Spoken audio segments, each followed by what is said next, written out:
to Friday's live, and I'm feeling very festive today. I don't know about you. So for those of you who don't know me, my name is Rose Staveley-Wadham, and I am Findmypast newspaper licensing manager. And I am here today to talk about all of our new records. We've got a real feast of festive fun. So please do let me know where you're tuning in from. I'm coming to you from North London today, and I can see we've got Gina joining us. We have the lovely Ellie in the comments, so please do say hello. We've got Jennifer, who's saying hello from a cold and damp Northamptonshire.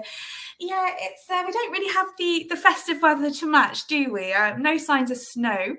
And we've got Andrew joining in from Lancashire. The sun has been out. Oh, lovely. Please do send some of that sunshine our way. We've got Sarah tuning in from Wexford, and Shirley is tuning in from Cambridgeshire. Gordon is joining from Okotoks, Alberta. Welcome. And Ellie, you're not late. There's no need for detention. All is fine. We've got Sue Moon from a dull but dry Guildford in Surrey. Yeah, not too far away from me here in London. Oh, we've got Rita from Cherry Hill, New Jersey. Welcome. So good to see you all today.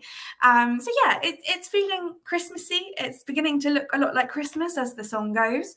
And in that vein, later on today, I'm going to be taking a look at some Christmas-themed occupations in the 1921 census. And meanwhile, our question of the week is taking a look back at the year.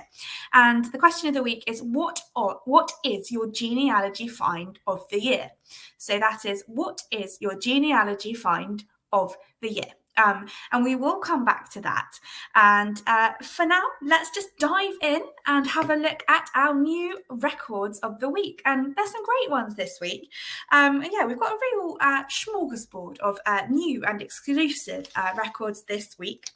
And we've got records from Kent. And I feel like the last time I was on, actually, we had some new Kent records, and that's great. I love a bit of Kent. I've got family from Kent, so it's always great to see Kent records coming up. And I think we've got a few more new joiners. Andrea, Stoke-on-Trent.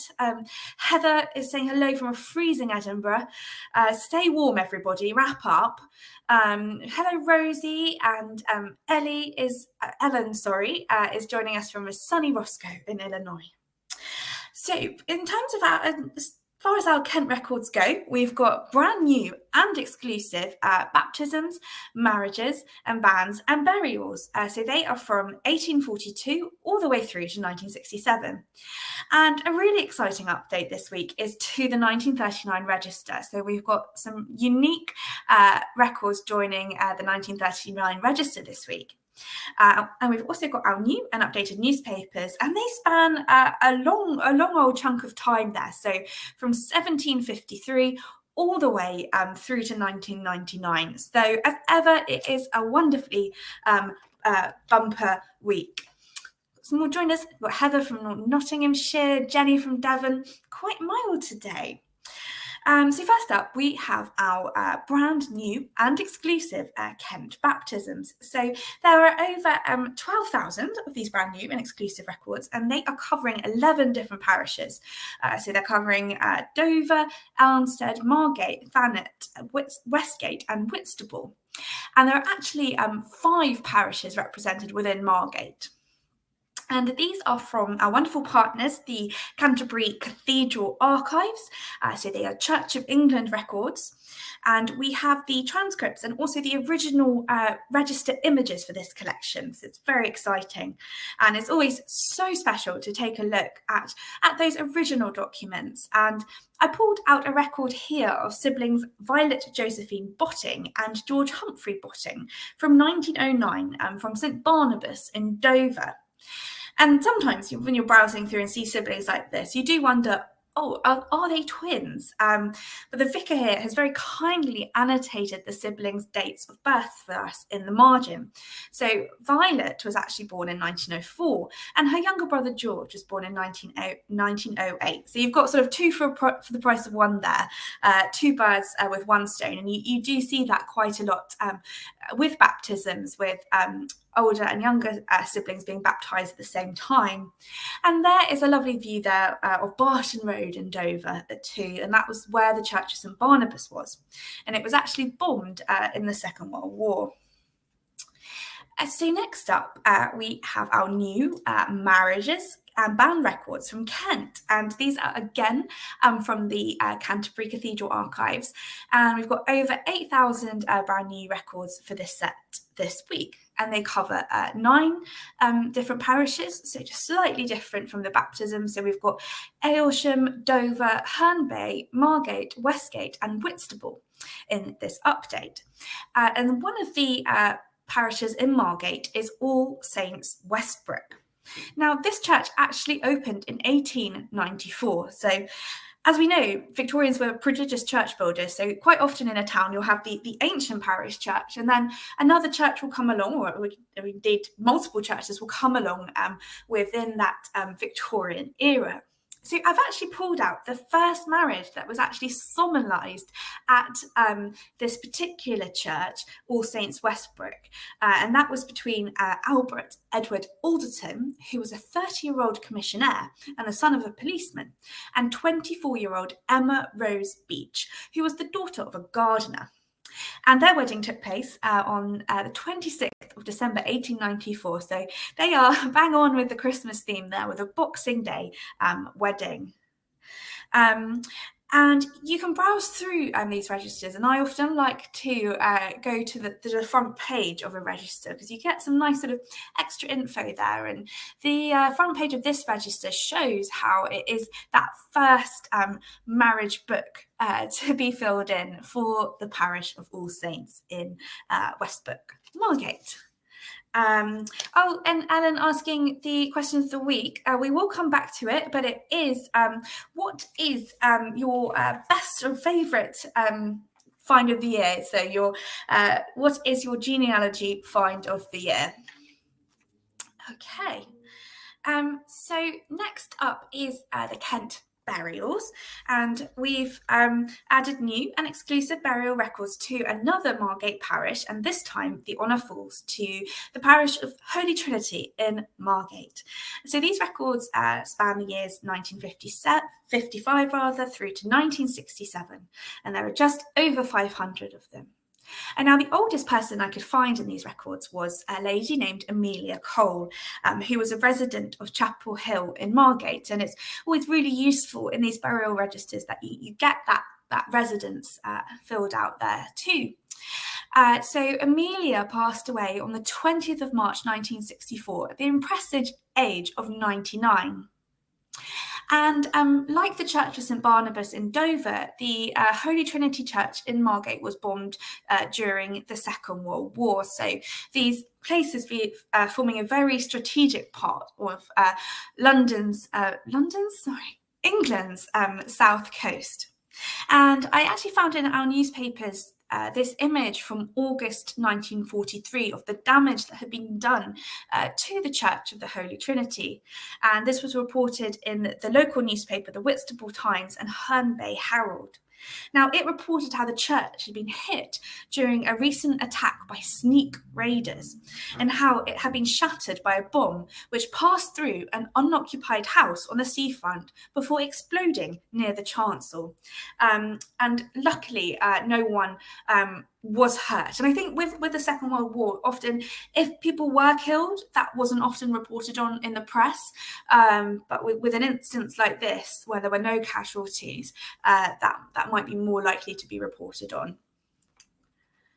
Okay, and next up is 1939. So yeah, talking about the Second World War does lead us very nicely onto the 1939 register, which was of course taken during the first month of that conflict in late September 1939. So that was to set up things like ration books. And the 1939 register was, of course, a living document, and it was used by the NHS right up until the 1990s. So this document is subject to the 100-year rule. So every quarter we open up the records of those whose birthdays would have fallen 100 years ago. So we've actually opened up over 180,000 brand new and unique records for you this week. And this is a huge update. And as Ellie said, she was really hoping this week to find her grandfather and his family in 1939. So if you do have that elusive relative in the 1939 register, I really do suggest having a search of it again with these updates.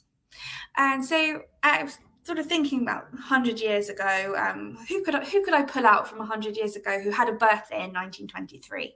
And that's actually quite a nice, close to home for me, because my grandfather, Frank, was actually born in 1923. And you can see his record there. And he was living with his mother and his sisters.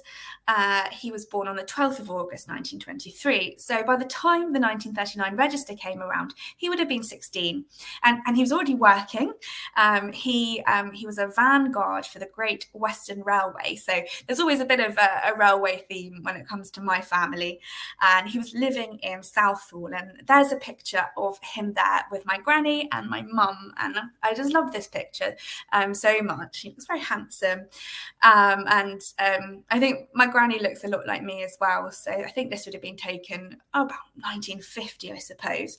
And my grandfather, Frank, he was due to take part in D-Day, actually. He enlisted in the Royal Navy, and he'd never seen the sea before, which is staggering. And in the run-up to D-Day, he was actually injured on one of the landing crafts. So his injury actually meant that he didn't take part in the Normandy landing, so maybe would have saved his life. And he carried that scar with him for the rest of his life, and he passed away in 2011. So shout out to my lovely pops. And while I'm talking about my own grandparents, let's dive into our question of the week. And I can already see that we've got some answers coming through. We're on the same sort of topic. So that's that question again. What is your genealogy find of the year? So let's dive in. I'll take this away. I can see some ones coming through.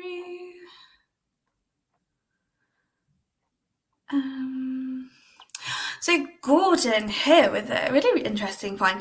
My grandfather was illegitimate, so no father on the birth certificate. Oh, wow. That's a really compelling one to dig into. Amazing stuff. Thank you for sharing, Gordon. And Christine. I don't know whether this is a find of the week, find of the year, but it's a great fact. My paternal grandparents and my great aunt and uncle married on Boxing Day. Oh yes, so that was going back to that Kent record where the marriage happened on Boxing Day. I know there's like a lot of traditions being married on Christmas Day because that was historically a day that people could get off. So that's lovely. We're all in keeping with the festive theme. And we've got Isabel. Thanks to Findmypast. Shout out, found my 2 times great grandmother was baptized. Her siblings, younger and older, were baptized Church of England and Market Raisin. So thanks to a hint, I found a great grandmother was baptized Catholic in the same town. Goodness knows why. Oh, how interesting. Oh, well, I'm really glad you've been enjoying Findmypast and you've made these brilliant discoveries.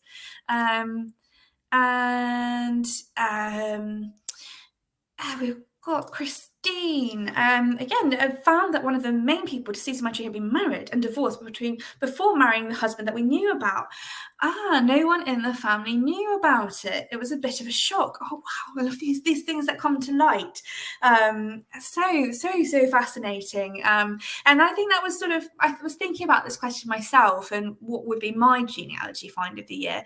And I think that relates to my fiance's family. And I found out a lot about his grandmother's family, and she had been adopted, and I managed to find out who her parents were, and then go back on that side. So it is always so fascinating when these discoveries they come to light. We've got Sue Moon on her Irish side found the baptism of my 2 times great-grandfather, and also found another great aunt. And it's always so great to make these Irish discoveries, because we know that it can be so tricky in that particular field of research. So my mother always said she was named after her father's sisters. I had originally thought it was a sister-in-law, but no, it was a sister. One mystery solved, another opens. She was born 18 months after her father died. I wonder what is going on here. We wait for updates soon on that. And Andrew is not history, but someone I've been helping has a gateway ancestor leading back to Cheshire landowning gentry, people who were knighted and fought in proper battles. Oh, that's really exciting. I've kind of always wanted something like that in my tree, alas. But that is a wonderful, very exciting discovery there, Andrew. Helen, this is a really interesting one here. Finding a letter from my 6th times great-grandfather. This must be going back quite a way here. He was 85, demanding really, that the state of Connecticut pay him back for the money he loaned to the revolutionary cause. Oh wow, what a document to have. How did you get this? How did it come into your hands? Fascinating. Well, keep those coming. Oh, we've got Ellie. Yep. Let's see, probably solving the mystery of a Molyneux relative living with my 3 times great-grandparents in 1871, later in 1881 in the workhouse. Thought her life was a misery, but discovered she left the workhouse, married, and started a big family. We love a happy ending here. Oh, that's amazing. So keep those answers coming through. And we've got Benjamin found his nan on the 1939 register. Oh, really special. A date of birth a year out, common occurrence though. Yes, absolutely. This does happen a lot, whether it's taken down wrong or, for whatever reason. Dates can vary. So we I didn't talk about newspapers, so I'm going to talk about newspapers now. And we've got a great new title actually this week. But before I talk about the new title, I just wanted to talk about some of the updated titles. And so we have 8 titles that have been updated this week. We've added the early years to the Aberdeen Press and Journal. So by early, I mean early with these. So our updates to the Aberdeen Press and Journal go all the way back to 1753. So that's just 6 years after the newspaper was founded. And actually, the Aberdeen Press and Journal is Scotland's oldest daily newspaper. We've got really big updates to the Sutton and Epsom Advertiser, and also we've got more modern years joining the Dundee Evening Telegraph. And over in Northern Ireland, we've updated the Londonderry Sentinel. Lee has we've got an answer here for the question of the week, connecting with a distant cousin who has loads of family photos. Some images of my 2 times great-grandmother who died in 1930. Also lots of postcards and one with her handwriting on. Genealogy gold. That's so special. We love photographs. And like that one I just shared, they're just so special to have. So our new solo new title of the week is called Toby. Now, I absolutely love this publication, and Toby was subtitled the East End Watchdog, and it was first published in East London on the 26th of March 1886 as a weekly title. It is an unusual one, and it was intended to be an illustrated satirical paper for the struggling poor, deserving yet much abused east of London. And it features a lot of opinion pieces on local organisations, and it can actually be quite damning. And there's a lot of local news, and there are kind of gossipy pieces. And I'll just read you one that I came across. And it says, Mr. W. Dunton Taylor, Mile End Road, had the conscience to get married to Miss Goddard, daughter of Mr. Goddard, Royal Hotel, Mile End Road, on the 8th inst, without acquainting Toby of the fact. So we get some great genealogical details actually from this, about this wedding between Mr. Dunton and Miss Goddard. And it really does bring to life the East End of the 1880s. And as an example of this, while I was browsing the pages of this wonderful title, I found a description of nightlife in 1886 in Canning Town. And I suppose we think of partying and late night drinking as a sort of modern thing, and it really wasn't. So this piece from March 1886, it reads: Canning Town on Saturday night has become a disgrace to civilization. From the Iron Bridge to the so-called Canning Town railway station, pandemonium reigns. Men and women, boys and girls, drunk or half drunk, singing or shouting filthy songs, take possession of the pavement and become a perfect terror to quiet passers-by. And then the next week, they published this illustration, this cartoon of Canning Town at night. And you can, it is pandemonium, and there's someone like up on a lamppost somewhere, and all sorts of characters involved there. And a little shout out from Ellie there for next week's Fridays Live. Special guests, wonderful colleagues, Mary McKee, who heads up our UK licensing team, and Adrian, who has spoken before from the product team. And there will be a festive quiz. Oh, we're looking forward to it, Ellie. And yes, just a bit of housekeeping. There will be no Fridays Live on the 29th of December, but we'll be back in the new year.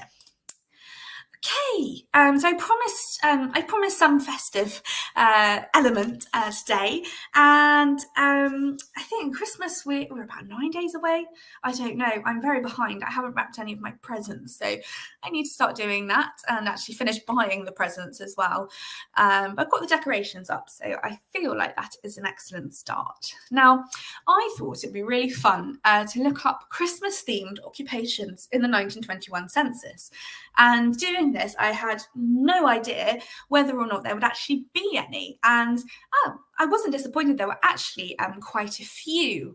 So using the advanced search capability on the 1921 census, I popped Christmas into the occupation search box, and I got 429 results from all over the country.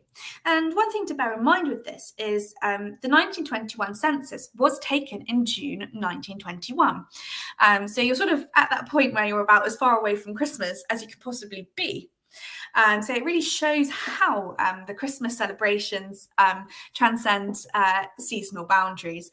And Ellie asked, did I fall down a rabbit hole? I fell down many rabbit holes with this.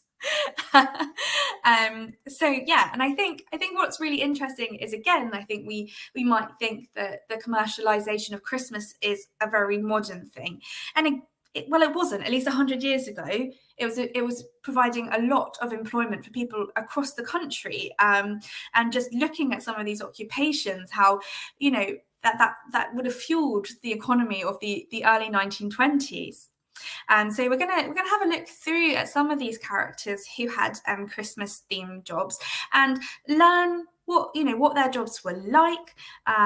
So the first entry I like to highlight is this one, and it is the record of Campbell McRae. And I was like, this guy must be Scottish. I'm sure that he must have Scottish ancestry, but he was actually born in Surrey. And his job, he is a foreman in a Christmas cracker department. And what of course is so wonderful about the 1921 census is that we get the name of Campbell's employers. So he works for a firm called J.G. Brock & Co., who were firework manufacturers in Cheam.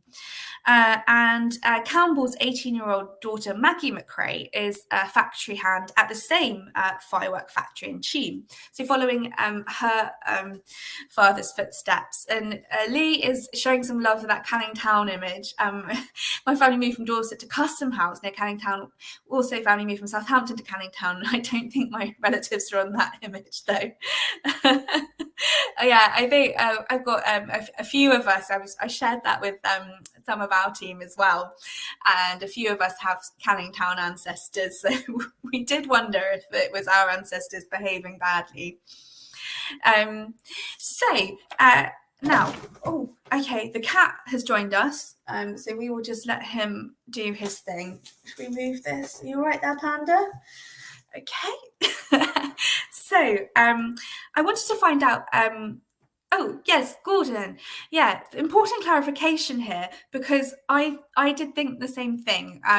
Christmas crackers, biscuits, we are talking about the the ones that have the toy inside. So yes, important clarification there. So I wanted to find out more about the company that Campbell McRae was working for, and I turned to our newspaper collection, and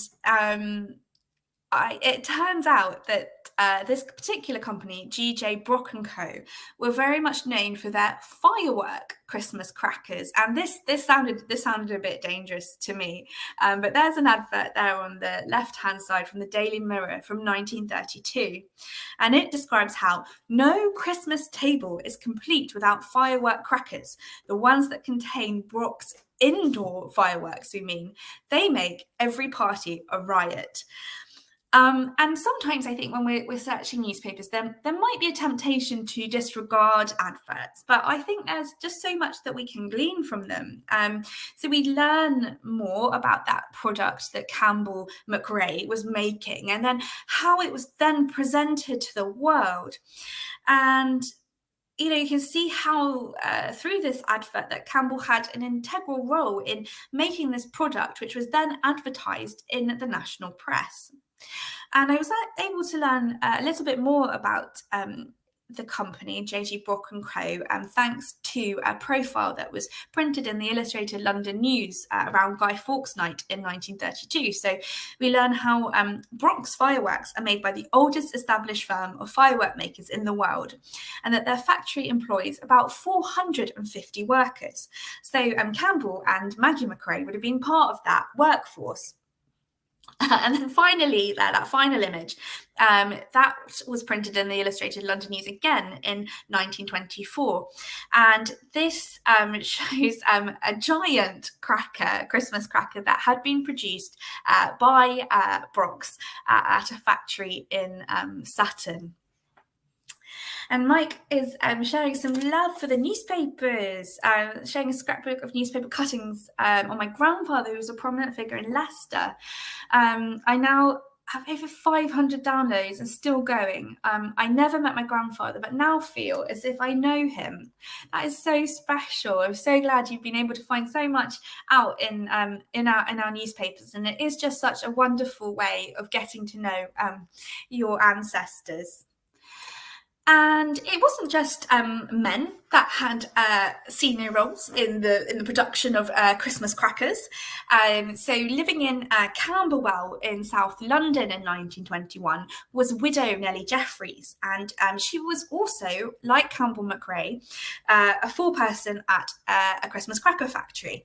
And her lodger, who was 39-year-old Yorkshire-born Enid Jones, she was the Christmas cracker factory manageress. And both these women worked for Francis Limited, and I wonder if that's how they knew each other. And Francis Limited, we learn, were based at 182 Stewart's Road in SW8, so that's sort of the Wandsworth area of South London. So we've got the managers, but what about the people who actually made these crackers?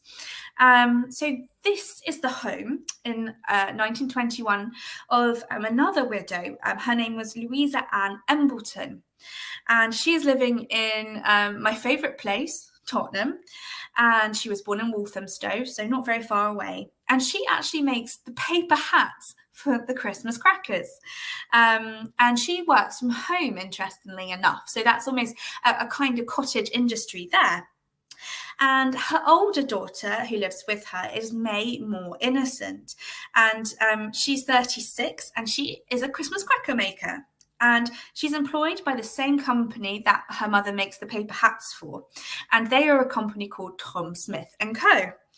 And May works at their factory location in Finsbury. And this was, Andrew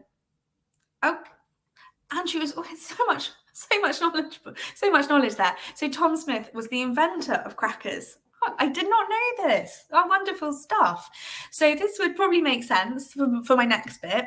That Tom Smith and Co. were featured in this really long article here about Christmas Cracker Factory that was published in the Cornishman newspaper in 1926, which was entitled Christmas Crackers, Their Romance and Marvels, and it was written by W. Greenwood.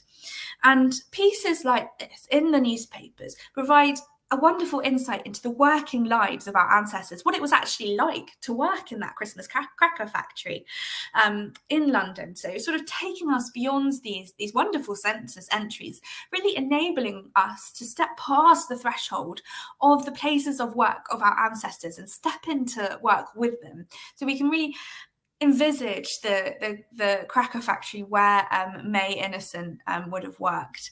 And just a little love there for Panda. I don't know where he's gone now. He will be back. I suspect he might be hungry. And Heather pointing out Tom Smith still produced today. So in this piece, the writer, W. Greenwood, tells us how they were able to visit a Christmas cracker factory of Tom Smith and Co. On a blazing July afternoon. So they provide this really wonderful description of the factory, and it says, everywhere was a riot of tinsel and tissue, spangles, ribbons and silk, many hued as the rainbow. Christmas toys, knickknacks and curios lay scattered about in tens of thousands, as if it poured out of some gigantic cornucopia. Christmas mottos flashed their genial greetings wherever the eyes fell.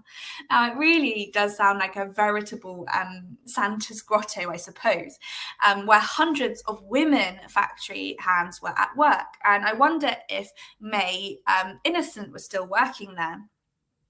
And the writer W. Greenwood was accompanied around the factory by a chaperone, and the chaperone explained the timeline of Christmas cracker making. They said, we reopened our works on the 28th of last December, and we shall go on working till Christmas Eve, and I can assure you it will take us all our time to get our huge supply in readiness.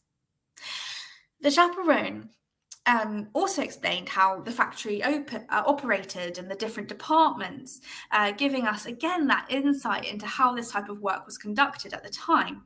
So the chaperone says, everything connected with the crackers is made on the premises. Cap making, for instance, is a huge department in itself. Millions of these articles being cut out yearly by a series of machines. The packing is done by another set of workers in boxes all made on the premises. The designs upon them, also homemade, being colour printed here. We have an extensive plant, lithographic and engraving departments, an editorial and artistic staff. Oof. So it was a real army working at Tom Smith and Co.'s in the 1920s. So Christmas, again, is a big business, and they like to make big crackers then, big Christmas crackers. And there's another picture of a big Christmas cracker that had been made in a London factory that I found from Reynolds newspaper in 1928. So yeah, I mean, we get a sense now of how the Christmas cracker industry, it's an all-round affair. Louisa Embleton and her daughter May working on Christmas crackers in the summer season. And even searching our newspapers for a general term, so if you didn't have the name of the company, for example, so if you search something more general like Christmas Cracker Factory, that too can help you shed light on your ancestors' occupation. I found this wonderful picture here, searching just that general term of Christmas Cracker Factory. And this is a picture of women workers in the process of making Christmas crackers in a big London factory in October 1920. And this was printed in the Daily Mirror. Now, I'm not quite ready to leave Christmas cracker making behind. The rabbit hole has been... I am at the bottom of the hole, I don't know. And sadly, the occupation, it wasn't without its risks. So I'm just going to introduce you to the Haggerston-based Bailey family. So Haggerston is near to Shoreditch in London's East End. So we've got mother and father Florence and John Bailey. Their son Percy is out of work. And then their two daughters, Elsie and Ida, who are 17 and 15 respectively. They are both Christmas cracker makers at A. Young and Sons in nearby Dalston. And our advanced newspaper search really helps you to play with your, really allows you to play with your newspaper, your search terms. So if I wanted to find out more about A. Young and Sons, and I was getting kind of, results that weren't useful, just searching with the term A. Young and Sons, I could do a search with A. Young and Sons, but prioritize any results that contain the phrase Christmas cracker factory. So this is how I found this piece on the left from the Daily Mirror from the 7th of September 1926.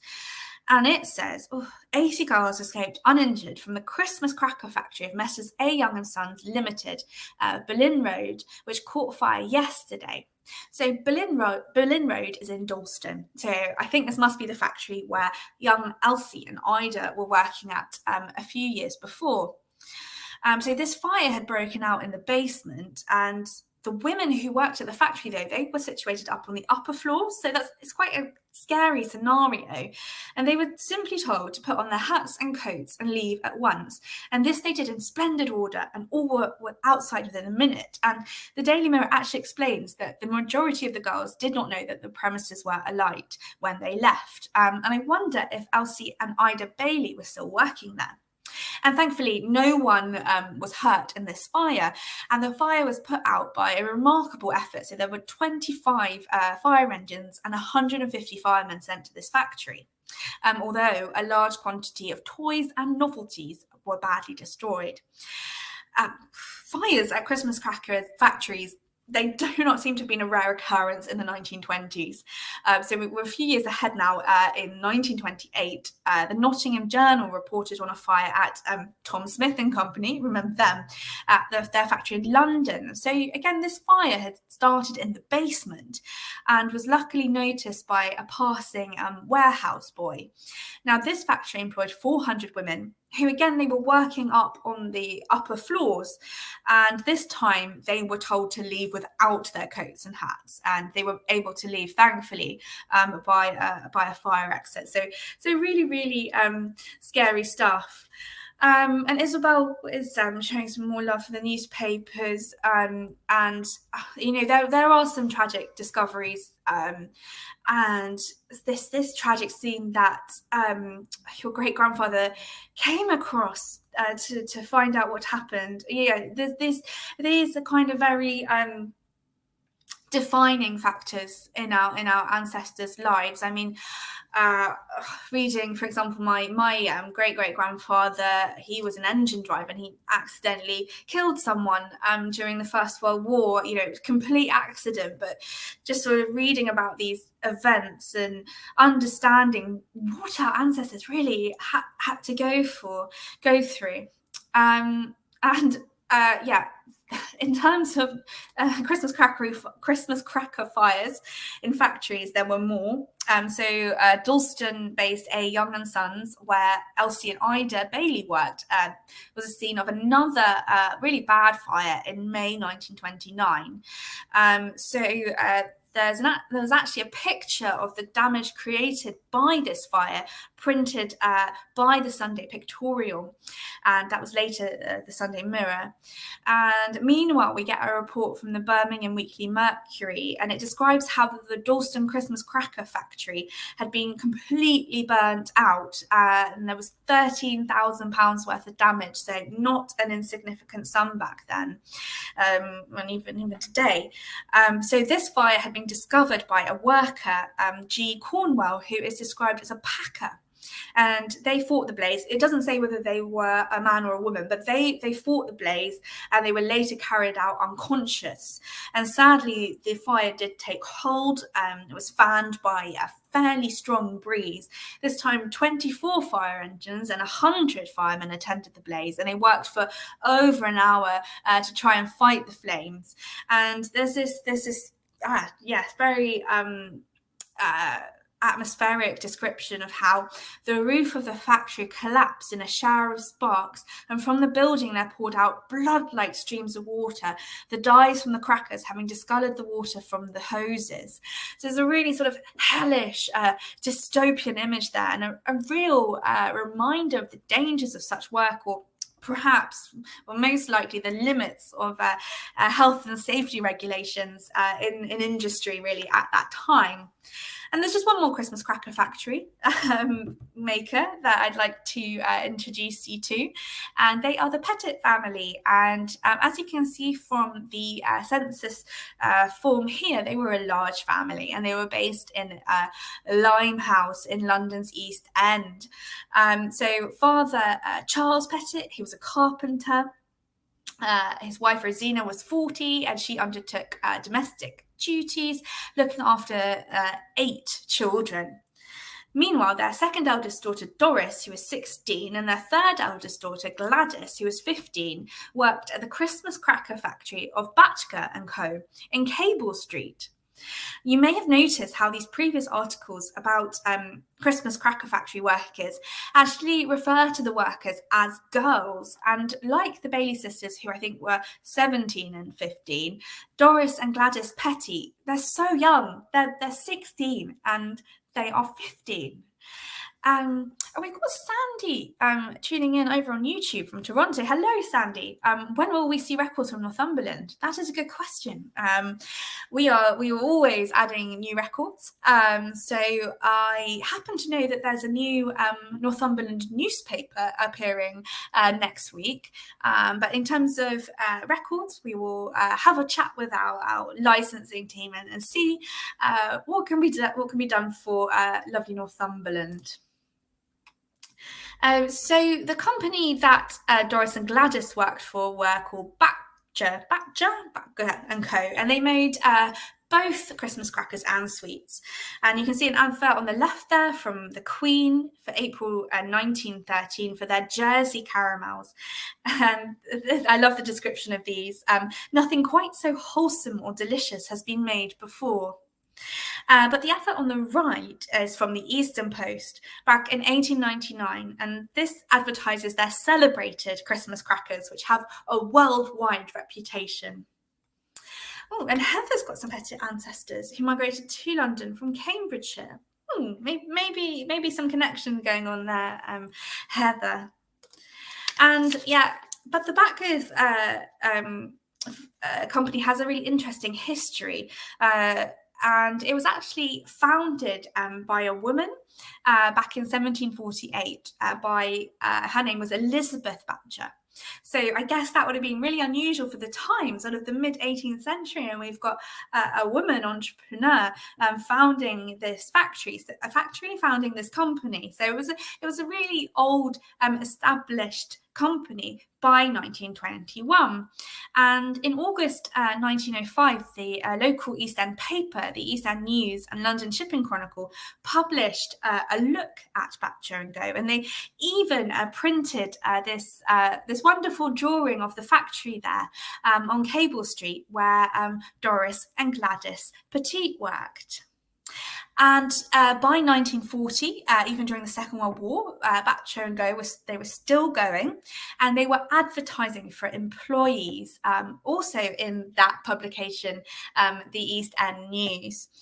And seeing these adverts, we are reminded that these may very well have been the adverts that our ancestors would have read, which would have led them on to their careers. And this one reads, situations vacant, Christmas cracker hands required, no Saturdays, apply Batchker & Co. Limited, Cable Street, Stepney. It's very short and sweet, that one. And I was curious what happened to our Petit sisters. Were they still Christmas cracker factory hands by the time of that advert in 1940? Sadly, it seems that the elder sister Doris passed away in 1931. And in 1928, Gladys Petty was married to Ernest Earl. And Ernest and Gladys are enumerated together in Redbridge in 1939. Gladys undertaking unpaid domestic duties, so she's moved out of the Christmas cracker trade. And Ernest is a skilled workman. And Gladys Earl went on to have a long life. She died at the age of 90 in Redbridge, some 70 years after her spell in that East London cracker factory. Now, taking a different tack now, but staying with Christmas professions, I'd like to introduce you to Edith Kathleen Wolstenholme, who was an apprentice Christmas card designer. The Wolstenholme family were based in Leighton in Essex, although parents Frederick and Annie were born in Yorkshire, which you can guess with that name. So both Frederick Wolstenholme and his daughter Winifred worked for the Exchange Telegraph Company news agency, which I love. But daughter Edith Kathleen, she was this apprentice Christmas card designer for Raphael Tuck and Sons, who were publishers, and they were based at Raphael House in Moorfields. And Raphael Tuck and Sons were actually at the forefront of the Christmas card business. The Eastbourne Chronicle, actually in 1921, describes how the company continues to hold a position of unchallenged supremacy in the field of Christmas and New Year card production. And New Year's cards, I didn't know that they were a thing. But anyway, for Christmas in 1921, Raphael Tuck was set to produce some 3,000 different designs for their Christmas cards, and they were to represent a wealth of artistic skill and enterprise as prodigious as it is, refined and inspired. And I wonder if our apprentice Christmas card designer, Edith Wolstenholme, designed any of these cards. And we can actually see some samples of Christmas cards from Raphael Tuck and Sons from our newspapers again.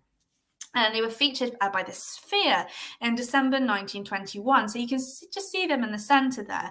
These cards were actually to be given to the royal family. So Queen Mary, the Prince of Wales, King George V, and Princess Mary. And the thing I found a little bit odd about these Christmas cards here were how they don't really feel very Christmassy. And we've got Queen Elizabeth I, we've got a garden. I'm not quite sure. But anyway, they are lovely. And our apprentice Christmas card designer, Edith Kathleen Wolstenholme, would go on to marry Walter William Gerber in July 1927, and she passed away in 1989 at the age of 86. So she had a nice long life. Now, I think we're moving north now, because I'm very aware that I've been very London-centric with these Christmas-themed occupations. So let's go north, and we're going to the Oldham family, which is quite appropriate. And they lived in Accrington, Lancashire. In 1921, the census return shows that the Oldhams had a big and busy household. So there was parents, James and Eliza, and they had 5 children. And the oldest of their children was Harry, and he piqued my interest because of his occupation. He was a die sinker or engraver for Christmas cards, so keeping with the Christmas card theme. So we've got another part of the Christmas card making process here. So whilst we had Edith Wolstenholme designing the cards, Harry Oldham, who was 27, was making them. And he worked for Milton Livesey & Co. at the Alliance Works in Corporation Street, Accrington. And our newspapers, we've got some great adverts for Milton Livesey & Co. Christmas cards. We've got one there from 1907. And from 1917, we've got an advert for workers at the Milton Livesey & Co. company.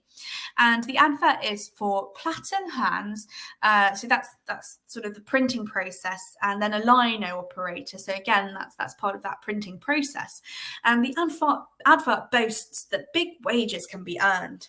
And I found this particular advert quite interesting because it was published in the Freeman's Journal. So the Freeman's Journal is actually a Dublin-based newspaper, so sort of encouraging Irish emigration over to Lancashire for work. However, by 1920, things didn't seem to be going too well for Milton, Livesey and Co. They were asking for money, basically, in newspapers. They were asking for loans. The company is prepared to receive loans, but they were still going by the 1921 census. And another person working in the Christmas card trade in 1921 was Nora Haythornthwaite. And she was working as a Christmas card finisher. She was 22 and she was working for Jones, Williams and Co., Christmas card publishers in Preston. Although in 1921, she is listed as being out of work. So Nora, who was born in Cumberland, was living with her married sister Elizabeth Sibbott at the time of the census, with her own child Mary, who was just 1 year old. And Nora Haythornthwaite was married too, I should say, but her husband is not in this household. So the firm that Nora worked for, Jones, Williams and Co., the Christmas card makers, had advertised extensively for workers in the years preceding the 1921 census. So in 1910, at the top there, we find an advert for smart girls in the Lancashire Daily Post. So they had to be 18 or 20 years of age, and they were going to be undertaking clean and light work with good wages given to intelligent girls. They don't write them like this anymore, do they? By 1919, Jones, Williams and Co. were again advertising for workers, this time for experienced opaline painters, and they were wanted for work at home. So it could be a sort of cottage industry, again like the Christmas card, I said Christmas that many times. Our Christmas hat maker, Louisa Embleton. So she was working at home in Tottenham making Christmas hats for Christmas crackers. In 1920, the company are again advertising for young women. This time it's in the Lancashire Evening Post. And they were looking for girls who were just leaving school, again for this clean and light work. They are described as having regular employment with comfortable situations. So I imagine Nora Haythornthwaite may have been tempted by such an advert. And there's the final advert here for the Jones, Williams and Co. factory was for a manageress, about 30 years of age, must be good organizer and accustomed to control a large staff of girls. And I just find it so interesting that the age is a stipulated, like, we wouldn't do that today. We don't do that today. Times have changed, thankfully. So looking into Nora Haythornthwaite just that little bit more, and she was actually quite a tricky one to track down. See, in the census, her name is given as Nora without an H, but in other instances, her name Nora is spelled with that H at the end. And that is true, sadly, of her death record. So she passed away at the young age of 38 in 1936 in Preston. So I wanted to find out a bit more about her daughter, Mary, who was just 1 year old in the 1921 census. And that, again, was quite an odd one. I traced Nora's marriage record. So Nora was born Nora W. Burke, and she married James Haythornthwaite in Preston in Q4 of 1919. So Q4 is important here. So Q4, that's it is our October, November, December. And the birth record for Mary, I could not find a Mary Haythornthwaite. However, there is a birth record of a Nellie Haythornthwaite in Q1 of 1920, the mother's maiden name being Burke. So I believe Nellie to be Mary. The age fits to make her 1 in 1921. And perhaps her name has been changed in the meantime. I mean, this does happen. And it's interesting that those dates there. So we've got a marriage in the last few months of 1919, and we've got a baby in the first few months of 1920. So it feels like an impromptu marriage between Nora and James. And I wonder whether Nora might have lost her job because of this early pregnancy outside of marriage. You kind of get that sense of sort of those adverts seem quite pious, these sort of clean and respectable jobs, these girls that were wanted at the factory. So yeah, that's just a theory. So we are ending our foray into the world of Christmas work in 1921, and we're ending in the West Country. And here we have the Bristol-based head of household, Lionel V. Holland, and he was working as a heraldic embosser for Christmas cards. Very grand. And he was working for E.W. Savery Publishers. So Lionel, he is 44, and he's married to Jessie, and the couple have 2 children living with them, a daughter Lillian, who is a clerk, and son Eric, who is an apprentice to a mechanical dentist, which sounds rather threatening. Now, E.W. Savery, they were a well-known company, and they produced a few different things. So they produced Christmas cards and other goods like leather goods, calendars, and their goods were actually advertised in Society Bible, the Tatler, in November 1928, which you can see there on the left. So it's great to see some of the examples of their Christmas cards. And then years before that, because we'll see how old this company is, the company was advertised in the Wilts and Gloucestershire Standard in 1892, promoting their 20,000 new Christmas cards, as well as their many elegant novelties and Christmas presents. Now, I was able to find E.W. Savery, the man himself, in the 1921 census. So he is 59-year-old Ernest Wyman Savery, and he is living at a very nice place called the Chantry in Abbotsleigh in Somerset. I had a little Google. It looks very nice. And the word Christmas actually touches his 1921 census return too. So his occupation is described as calendar, Christmas card, leather good manufacturer. Although he himself is not undertaking any of the manufacturing, he's not getting his hands dirty. His status is given as employer. So he lives in a large household shared with his 6-year-old wife, Florence. He has a son, James Henry Savery. He's 30, and he is following in the family business. So he is described as a department manager for the calendar, Christmas card, and leather goods manufacturing. And his younger brother, Ernest Mortimer Savery, is 24, and he's doing the same job as a department manager. And it tickled me that the Savery family were involved in a Christmas type of occupation. Savoury foods? I don't know. It's a stretch. Okay. So I really do hope you enjoyed this little trip down the rabbit hole with me into the magical world of Christmas occupations in the 1921 census. And so I'd just like to wish everybody a very, very happy Christmas. And of course, we'll be back next week with our special guests, Mary and Adrian, and Ellie will be hosting a very special Christmas quiz. So we look forward to seeing you then. But in the meantime, have a lovely, lovely weekend, and I will see you in the new year. Thank you, everyone. Goodbye.